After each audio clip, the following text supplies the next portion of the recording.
Bon, Philippe, on vient d'entamer la seconde partie du championnat. Quel bilan peut-on en tirer?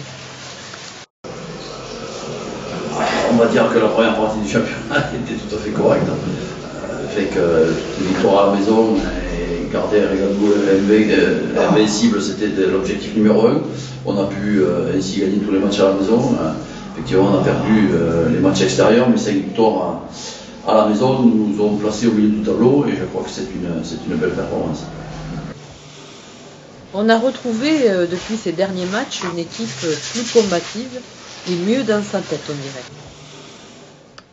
Oui, je crois que l'équipe à ces 3 derniers matchs a fait preuve de beaucoup d'engagement et de beaucoup d'abnégation, chose qui n'était pas le cas en début de saison. Effectivement, on a trouvé aujourd'hui, après le match du jour, un engagement qui était bien supérieur à ce qui n'a été en début de championnat.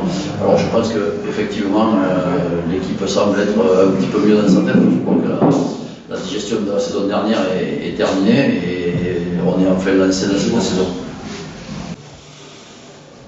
Qu'est-ce qu'on peut dire sur ce match contre le leader de ce championnat? Je crois que sur ce match, il y a eu en fait 2 matchs en un. Il y a eu un match en première mi-temps où on a été dans l'agressivité un peu timoré et seuls 1 ou 2 joueurs ont tiré leur épingle du jeu. Et puis cette deuxième mi-temps où le coaching a fait que nous avons retrouvé un petit peu plus d'avancée et de dynamisme. On a récupéré beaucoup plus de ballons en touche et la deuxième partie du match était un petit peu plus aboutie que la première, où nous avons beaucoup subi et surtout beaucoup regardé jouer puisqu'on n'a pas lutté dans les rucks et on a laissé tous les ballons au premier qui n'en demandent des patates pour faire du jeu.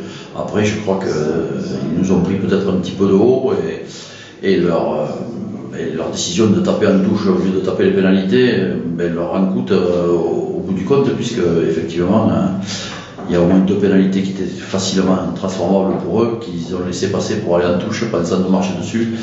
Et je crois que là, c'est notre engagement qui a fait la différence.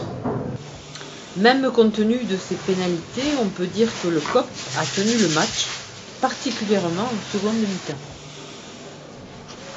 Oui, je crois qu'en seconde mi-temps, on les a bousculés, on a beaucoup contrarié leur jeu parce qu'on a avancé beaucoup plus.